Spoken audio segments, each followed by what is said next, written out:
Welcome to Life with Brandon. How is everyone doing today? Oh, I am doing great, doing great. Good to hear. Sheriff elect Eric D. Bryant. How about that? Oh my goodness, Sheriff. Tell us tell us this now. It is November 4th, the day after the election. Did Hmm. you get some sleep? I did finally sleep this morning. Well, I'm glad you got some sleep. What you do over the weekend? Tell us what you did over the weekend. We probably already know, but we want to hear from you. Well, of course, last weekend was placement, making phone calls, arranging for election day campaigning. Of course, spending time with family is also important, and of course, making sure that the sheriff's office was well taken care of. So we had a very active weekend. And then, of course, in the midst of doing all of my chores that I'm responsible for. Home gotta stay kept up, right? Sir, yes, sir. Understand? Well, I actually voted Friday, Hmm. so I went out and cast my vote on Friday. Lines wasn't bad at all. Maybe 15 Hmm. minutes. Yeah. Yeah, about good 15 minutes. Wasn't bad at all. I voted. Let's see, Saturday. What did I do? Saturday. Oh, I was at the church. I helped the Hmm. church out, trying to get them online and get them straight. And then Sunday, we had service, and then my mom's neighbor, she cooked. So had dinner and enjoyed some family time. And I actually, believe it or not, Eric, I have to wear a seatbelt. And Mm. I've been trying it. I was fighting against it. I go Hmm. back and forth with it, but I think I finally found one that works. So it's I've been noticing the difference Yeah. since I Yeah. found one that works. So my doctor's definitely happy. So I've been trying. And I feel better. I gotta say, I feel better. I might do a story about that one day. Yeah. Yeah. Well, you all, tonight is very special for me because the title of the show is called "Historic Campaign for Sheriff." Historic campaign for sheriff is just what it is. It's a historic campaign. Eric Lee Bryant is the first African American male to be sheriff of Sumter County in That's, 187 years. that's correct. 187 years.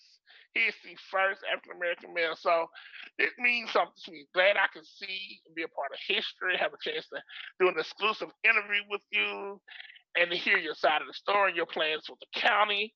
And y'all, I grew up with them. I know him. That Mm. makes it all different. I can say, guess what? I've worked side by side with him as well. So I know he's a man of his word. Yes, sir. That's it. So you all, for a lot of you all just watching, I know you all don't need no introduction. However, I'm still gonna give one for those that just may not know who he is. He's a native of Sumter County, husband to Selenia Bob Bryant, father to Christopher, Eric Jr., Harrison and Haley, son of Matt and Shirley Polk and Walton Wooden, 1993 graduate of America's High School, That's it.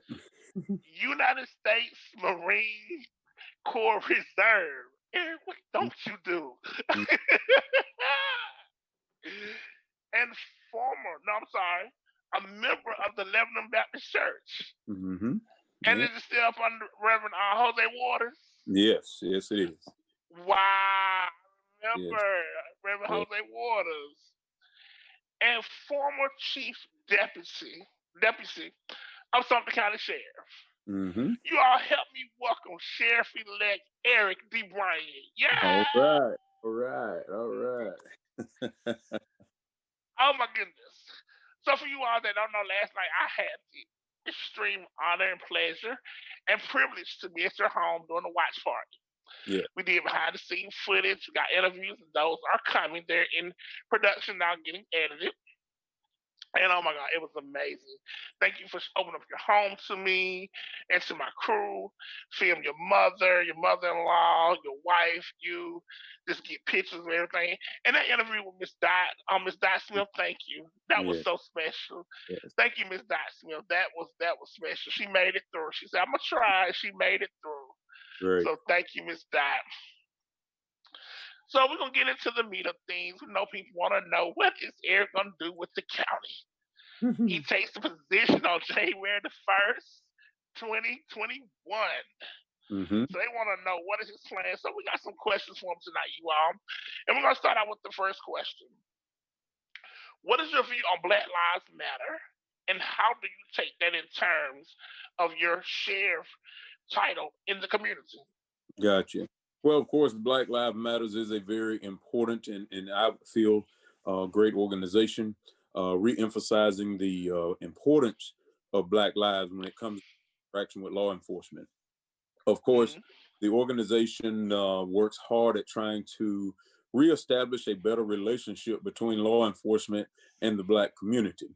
Also, Mm-hmm. one of that I was most impressed with is that the organization also further goes and try to explain to African Americans how the best and safest way to interact in turn with law enforcement, which I think is also important.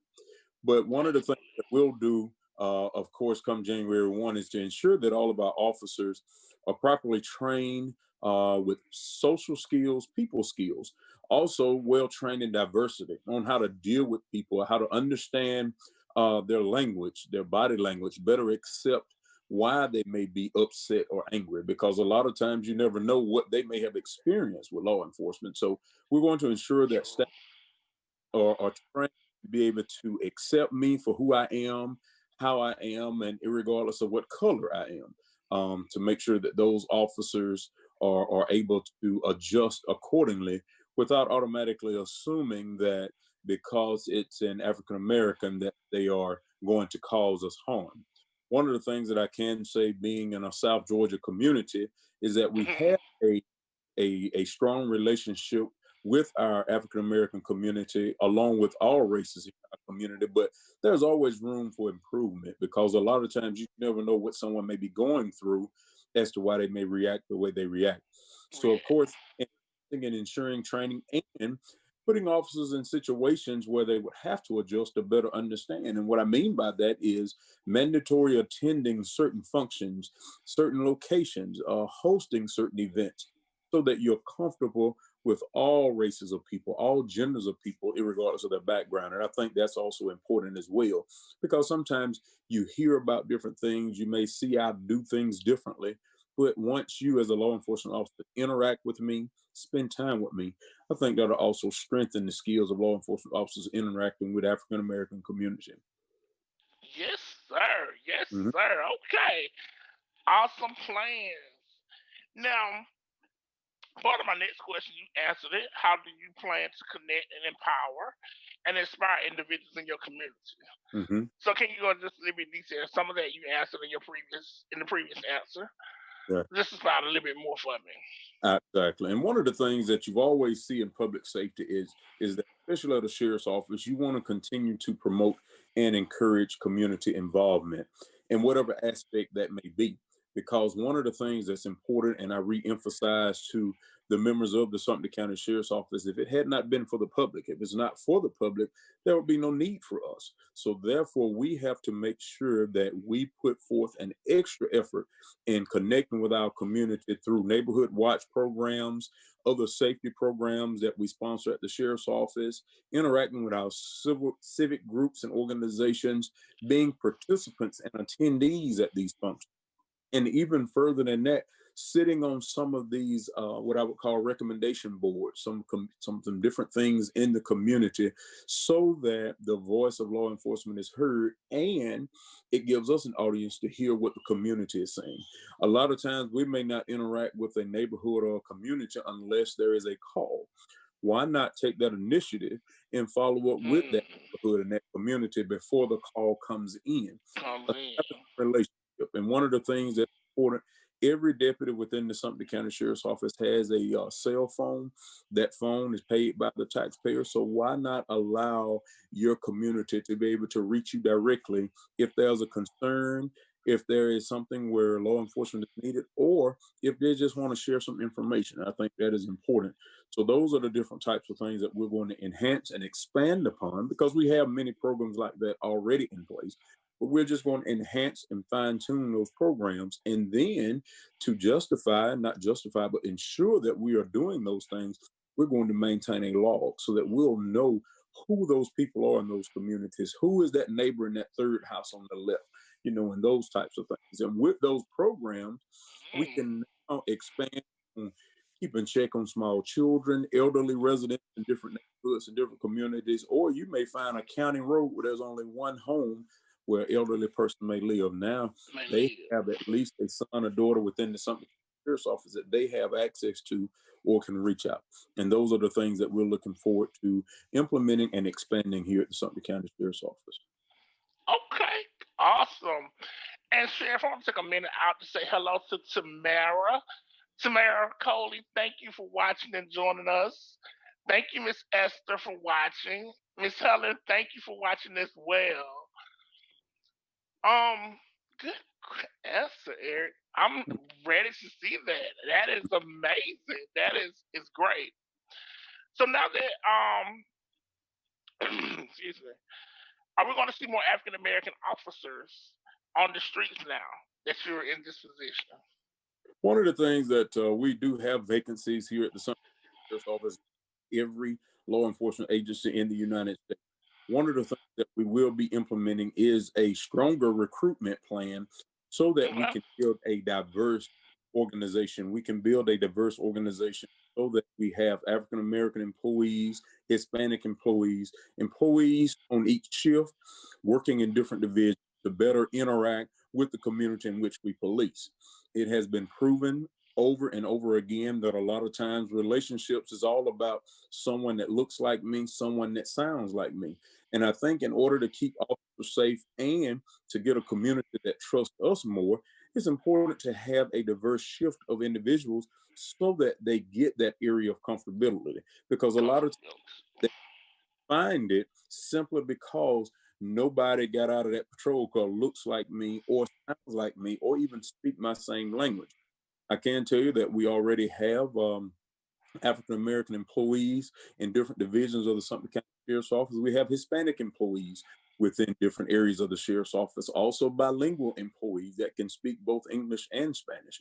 And as we take over in January 1 from the capacity of sheriff, we're looking at building a recruitment team to require not only just myself or someone within executive staff, but every employee should be able to contribute to a employee or a person or someone in that community that would make a great fit working in law enforcement. And we're going to be reaching out to those individuals.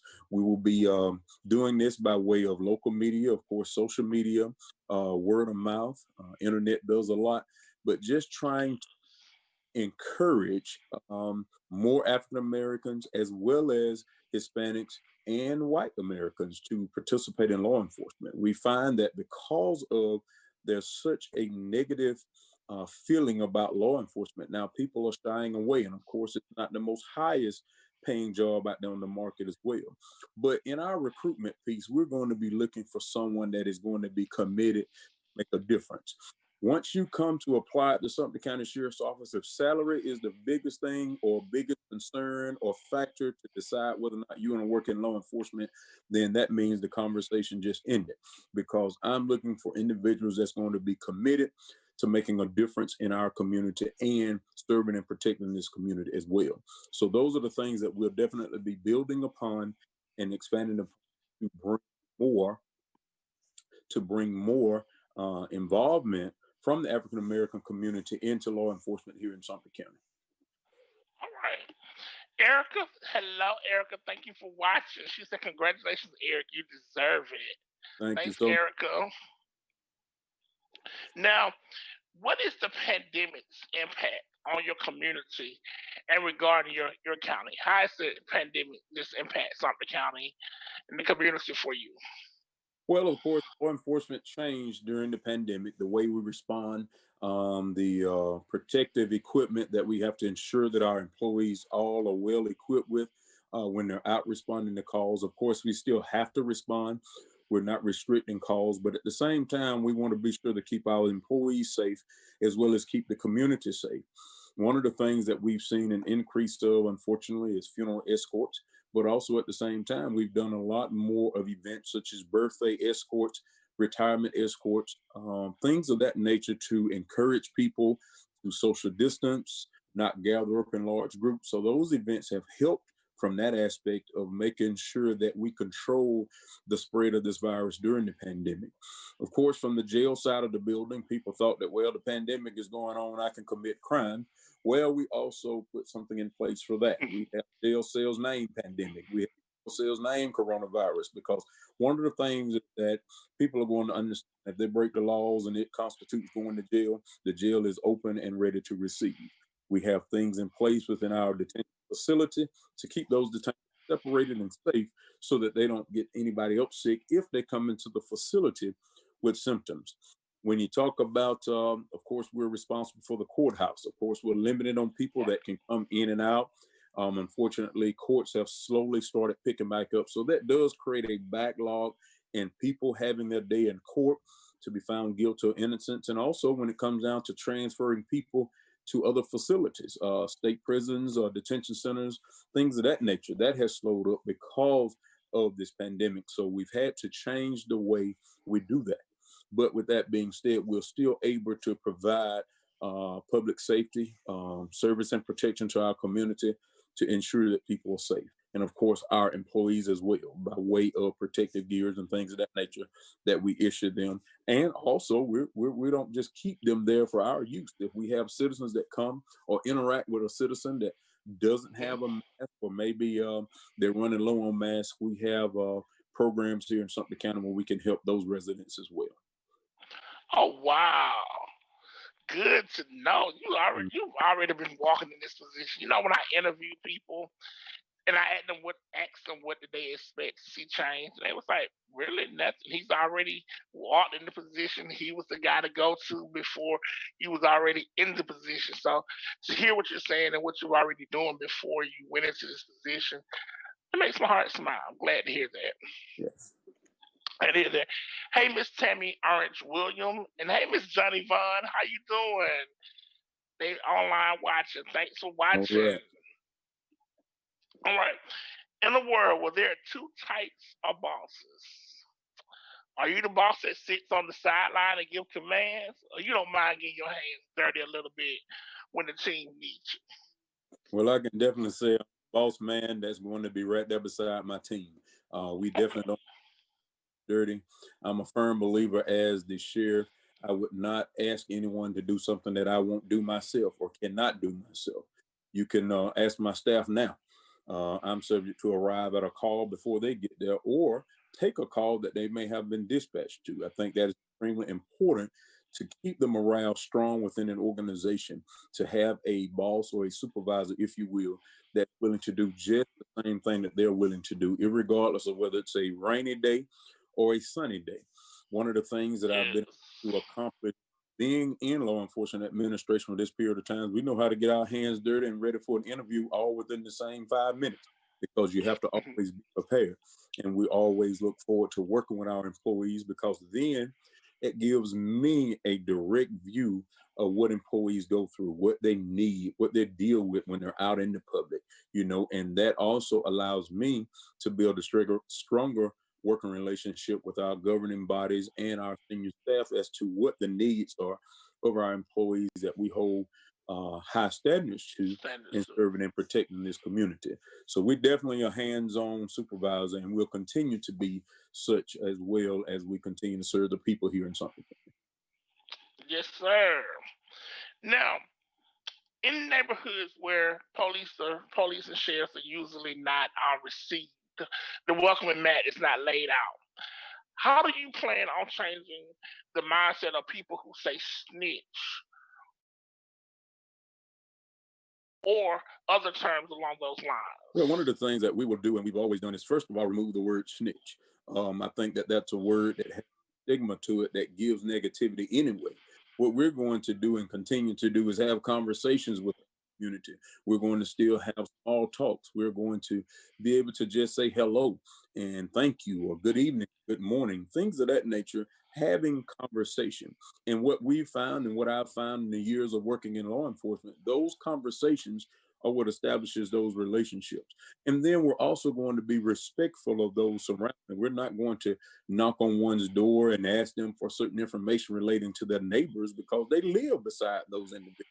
But because we're going to have a line of communication, we're going to invite them, say, well, can you call me on this number or can you meet me over at this location? So that you take away the stigma of you're doing something to help law enforcement. I can tell you that people don't get involved in a lot of cases because of that very reason, because of the stigma of what people may say. But at the end of the day, in order to keep a community safe, it requires some type of conversation, even if it's just an accident with injuries. If nobody calls that in and it's on the extreme east or north or south end of the county, we won't know about it unless we get that phone call. So having those conversations are things that we're going to continue to do and we're going to strengthen so that the community will be comfortable sharing, asking questions, and or giving information. All right, now y'all heard it first. This is Mm-hmm. what we plan on having. We gonna make a change right here in Sumter County. Mm-hmm. All right.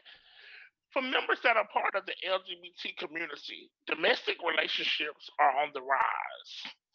Is there any resources available that the community can offer and tell people to listen? If you're going through an abusive situation in the LGBT community, here is a number of resources available to you. Great question. And most definitely, we do have resources here in Sumter County. You know, sometimes people think because we're small, we're not in the metropolitan, that we don't have those resources. But we have several organizations here in Americas and Sumter County that can allow individuals that may be experiencing domestic violent relationships, issues, mental issues, things of that nature, or having to deal with the stigma of being part of the LBGT community, that they may feel or get in a state of depression.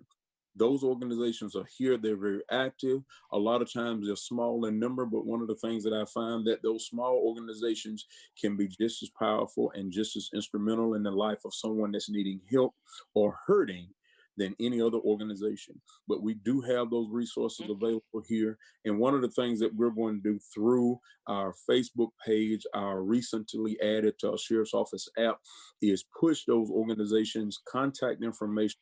And then when we encounter situations, we're going to have somebody to reach back to those individuals. If we go out Monday dealing with a situation where there's violence between two individuals based upon whatever the reasonings, then we're going to establish a unit or a division where we can reach back a couple of days later.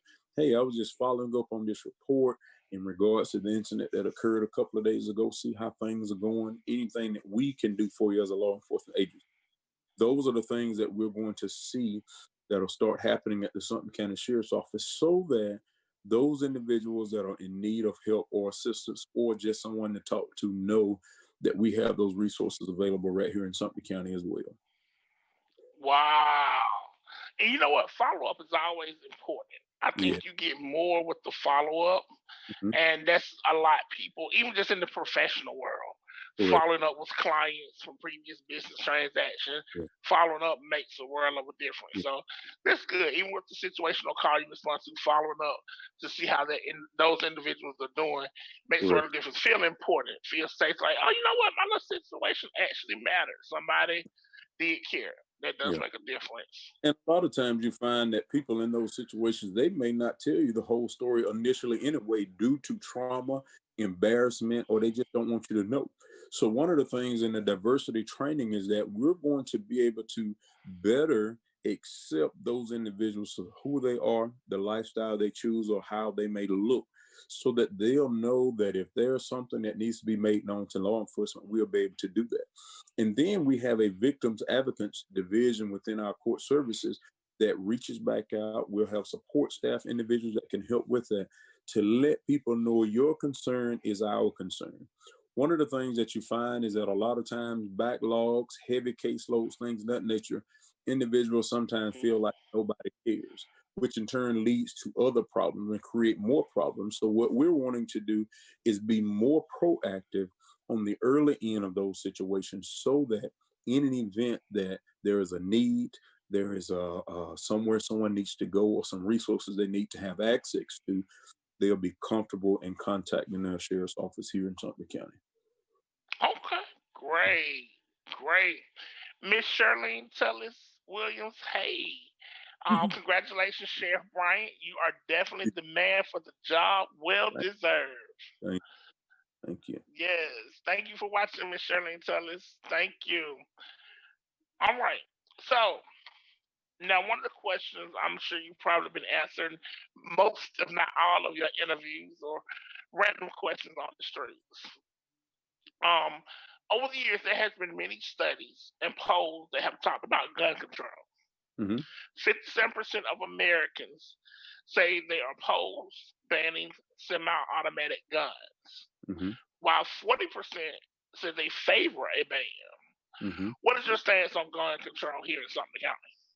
Well, I can tell you, I'm a strong believer of the Second Amendment of rights to bear arms, and I support that wholeheartedly. One of the things that how it affects law enforcement, in my opinion, is that those weapons need to be in the hands of lawful, law-abiding citizens, because that's going to be important. And what you'll find that lawful, law-abiding citizens, they also bring along with them responsibility. They bring along with them accountability. So, irregardless of what type of weapons they choose to possess or have in their homes or in their personal spaces, they're responsible citizens, so they should be allowed to have those weapons. My task and my job is to make sure that those lawful weapons that are purchased and manufactured or produced, however they may be, do not get in the hands of the criminal minds or the ones with intention on harming or hurting others. That's my ultimate responsibility, to make sure that those weapons doesn't fall in the wrong hands to commit crimes in this community, even in our neighboring community. And one of the things that we will definitely be aggressively policing and pursuing is that those individuals that are possessing these guns unlawfully and committing crimes with them. Unfortunately, there's been too much gun violence in our community here within the last 6 months. So that means there is some more work to be done as it relates to making sure that these weapons are off the streets and out of the hands of those individuals. Also, what we're going to do is make sure that if I choose to buy my weapon as a hobby, as a sport, whatever it may be, to wholeheartedly support that, because we don't have to do with anything with people possessing it lawfully. And that gives me more time to deal with the ones that are possessing and using these weapons unlawfully. As it relates to gun control, there needs to be control, and the control is to get those weapons out of the hands of the wrongdoers and the lawbreakers and bring them to justice and get those guns off the street. And that's one of the things that we're going to continue to do.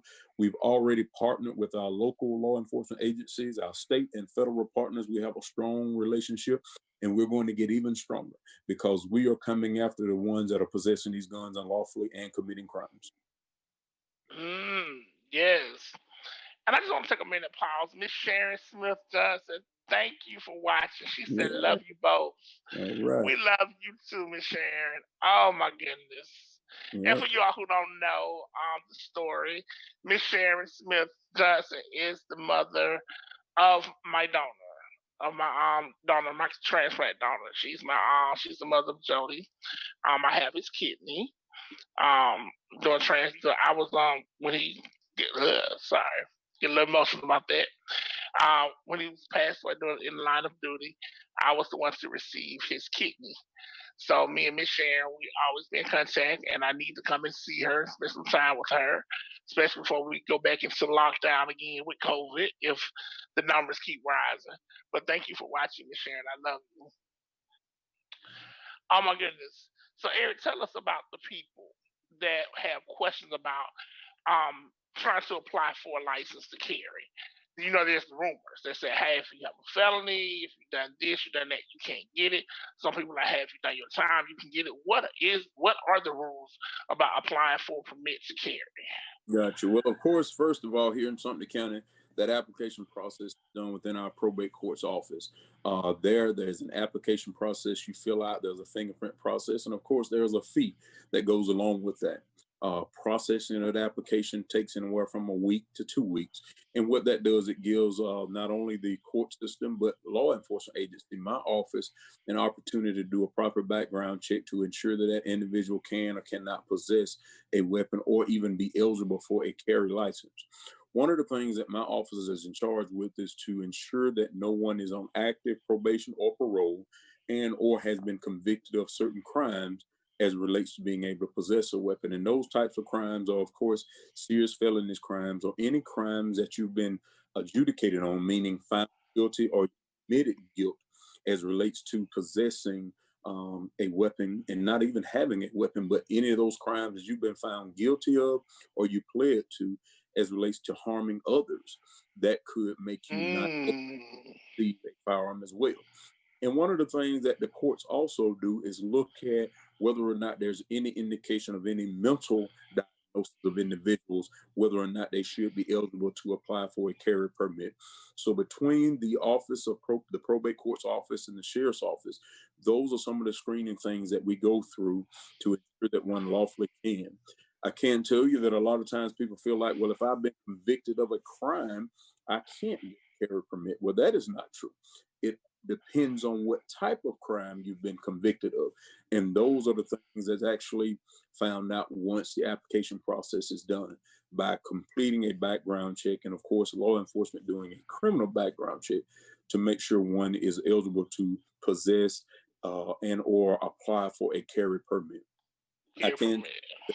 That process has increased dramatically over the last 24 months. Office may process 100 firearm applications a week, and say firearms carry permit applications a week, as individuals are wanting to lawfully be able to possess their weapons, and that's what that carry permit does. So one of the things that we always encourage people, if there's a question or you're in doubt, go ahead and apply. Fill out that application for your carry permit. And of course, between the two agencies, if you're not eligible, we'll definitely let you know. But at the end of the day, people sometimes get misconstrued about misdemeanor crimes, traffic offenses, things of that nature that may be attached to the criminal history. And that's not always the case. The thing that I can tell you is, though, if you're on active probation or parole, or you have been convicted of a crime where you cause bodily harm with a weapon or without, there's no need applying for or even trying to fill out an application for a carry permit, because that is not permissible in the state of Georgia as of today. Okay. You all heard the rules, so you all know if you fit that bill, not in the state of Georgia. Okay. Now my next question is, people that have criminal backgrounds, they went to jail or probation or whatever they serve their sentence. After years, we're talking like 15 years. A lot of times it's still, of course, when you commit a crime, it stays on your background for life. But after that 15 years, people change. And, sometimes background restrict people from housing or certain programs or certain jobs. Is this something your department can change? Let's say, hey, after 15 years, maybe we need to have it restricted, or is this something more legislative where it has to get passed on the Senate or the bills for the state? How does that process work? Is your office involved in that? Gotcha. And of course, my office only is responsible for processing those background checks and producing whatever is on there. I can't tell you that what happens is any crime that you've been accused of and you're fingerprinted, those are the crimes that's going to be attached to your criminal record. And of course, those crimes, like you did say, will be on your record hence now and forevermore. However, there is a process within our office, whereas those records can be restricted to certain individuals that may be requesting a background check. And when I say restricted, that simply means that everybody no longer can see that you was charged with a crime, or whether or not a crime you was charged with something and you was found not guilty, or the charge was dismissed for whatever reasons. There is a process where those records can be restricted. We use that word very boldly because restriction simply means that there's a certain group of individuals that won't be allowed or be able to see what you was charged with. However, for law enforcement purposes, for government purposes, they will see that charge. They will see that interaction with law enforcement based upon whether you was, whether it was dismissed or you was even found guilty, because that has been proven to be a great law enforcement investigative tool. It shows the background or a past of an individual. It doesn't say you've done something today, but it shows that you've had a history of doing something. One of the things that I encourage people to do is be truthful and upfront about your criminal background. Now, I do understand that if something happened 20 years ago, 15 years ago, and it was very minor in nature, yes, you moved on with your life. You may have forgotten about it. But one of the things that's important is you make that known to a potential employer or any type of application or funding you're applying for, and they ask you, have you ever been arrested, and or have you ever been convicted? And also read those questions. Sometimes they may ask either or. They may just want to know, have you ever been convicted of a crime? And you might have been charged with something and it was found not guilty, or it was dismissed. Mm. So therefore, the answer to that question is no, I've never been convicted of a crime. However, they go on to say, have you ever been arrested? Now that would be, well, yeah, I was arrested in 1981 for writing a bad check, or I was involved in an altercation with someone else, and that shows on your criminal record. Being truthful and upfront is the important key to doing applications or applying for different funding, because you're right, everybody wants a background check. Now, you ride on a school bus, the front seat, back seat, middle wage, you apply for a loan, you go get an apartment, you go for Right. it's going to be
All right, can you all hear me? If you Of all can course, hear me, and I'm posted, can you all hear me?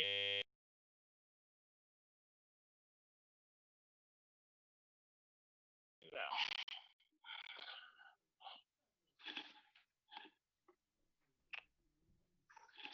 Let's see. Okay. Yes, they say yes.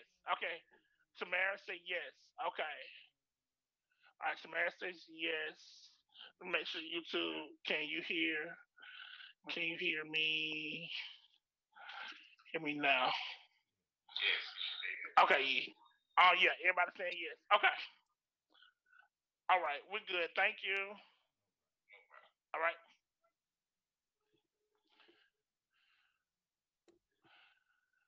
All right. All right. All right. Okay. Now we're back. Sorry about that, you These are things that happen when we go live. The sound went out for a minute. Thank you all for letting us know, so we can get the production team to work on that and get us back online. All right, Sheriff. I'm the Sheriff Elect. You with us yeah, still? All I right, now here. we're back online. Yes, yes. So, I hate to ask you to repeat that, No, that's perfectly fine. but you know what? Let's pick back up at where I know they didn't miss the entire part. Let's pick back up at the part about from the legislation. Yes, the issue is a legislative issue, but what are you doing in Sumter County to try? I mean, yes, it's a legislative issue, and from that part, Exactly. remember where you were And from one that of the part. things that I think we also need to recap on is the fact that with a criminal background, there is a process where that record can be restricted for certain individuals to see. But as it relates to getting it completely changed so that if you have an arrest on your criminal background that's 10, 15, 20 years old, then that is a legislative process in order to get that completely removed from your record, be it nobody sees it, be it government and or law enforcement. But I can say because it has proven to be such a valuable investigative tool, that would have to be legislation to still allow for law enforcement to be able to view one's past criminal history as relates to investigating crimes. And what that does, it helps keep the community we live in safe.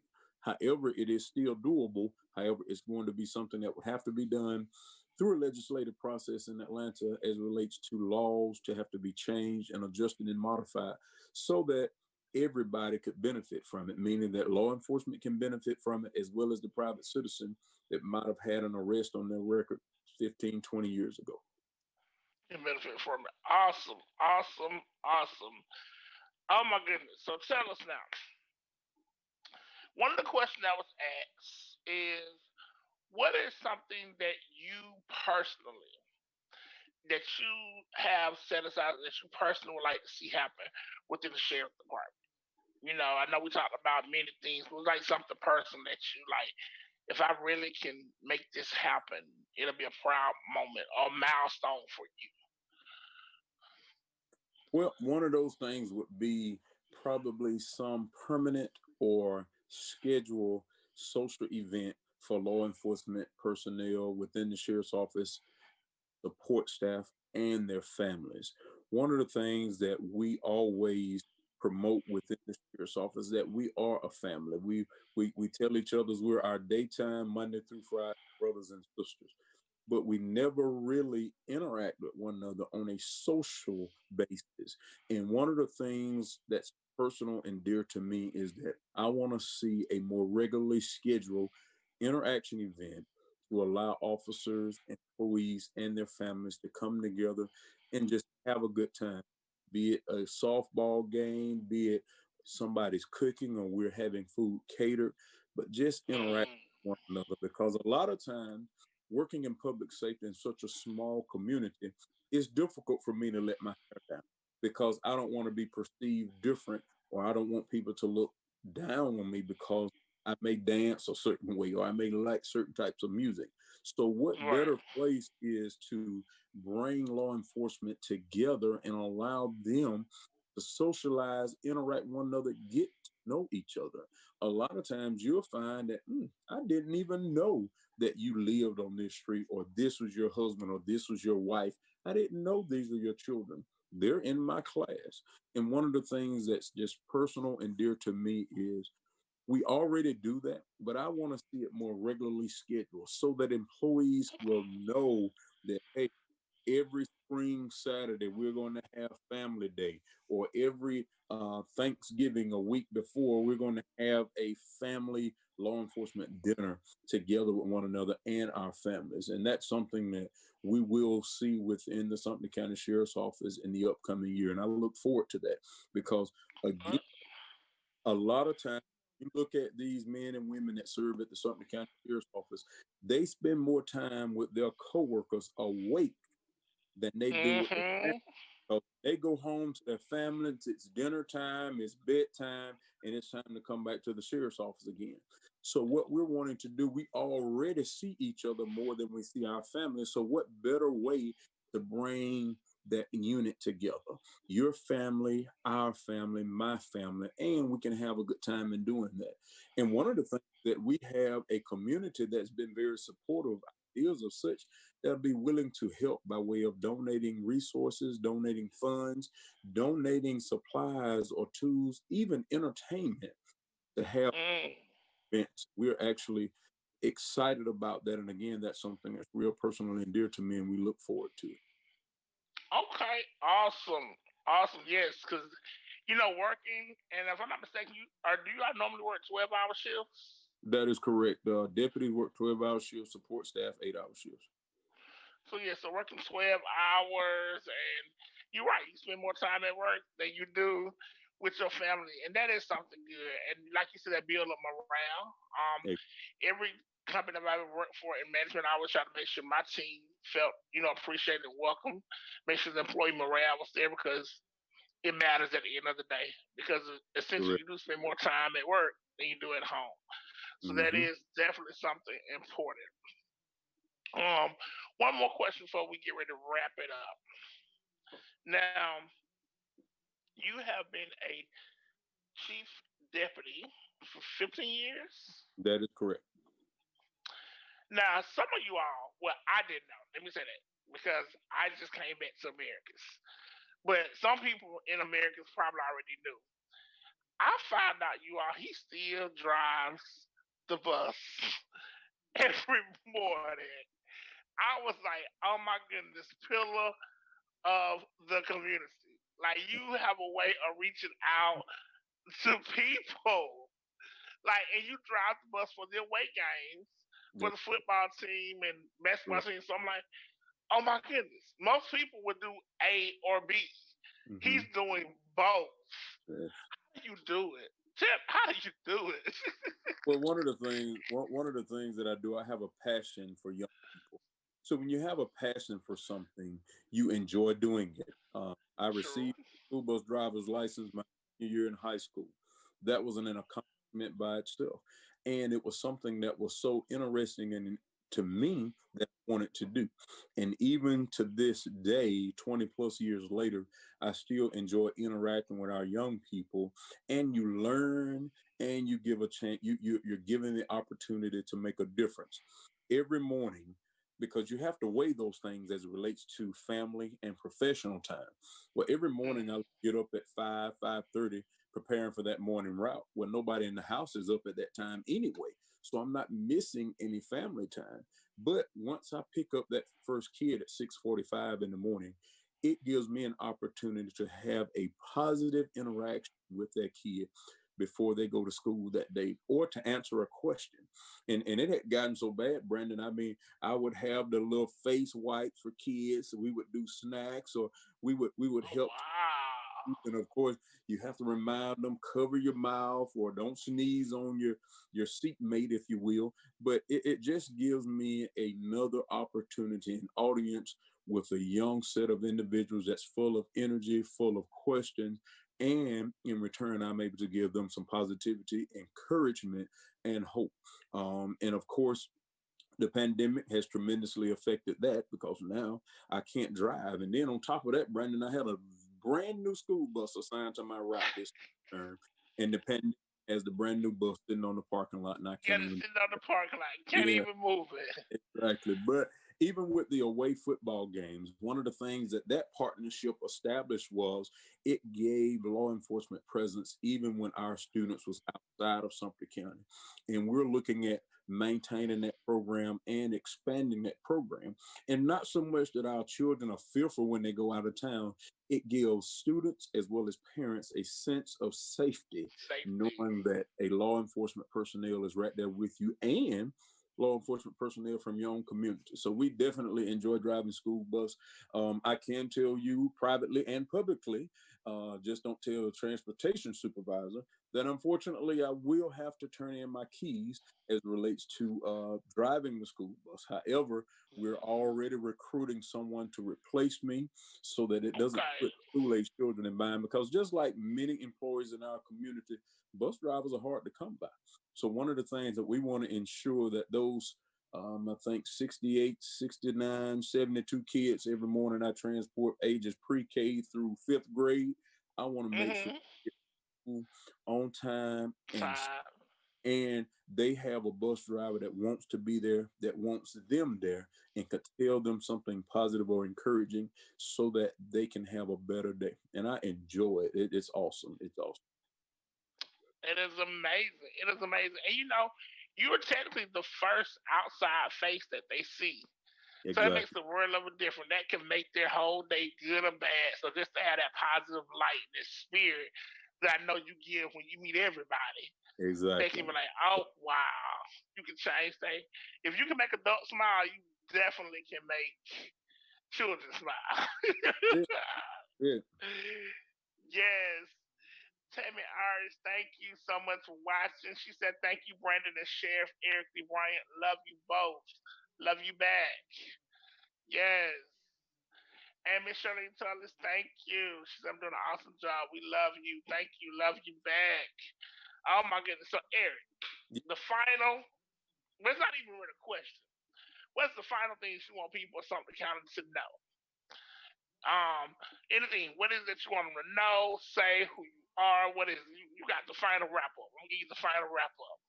Well, the first thing, Brandon, that I want the people of Sumter County to know that I'm grateful, I'm appreciative, I'm blessed, and I am just so excited to take on the role of sheriff here in Sumter County. And I appreciate the people of Sumter County for electing me to do. And one of the things that I am going to do is not only I'm surrounded, have been surrounded by an awesome group of men and women that keep Sumter County Sheriff's Office afloat each and every day.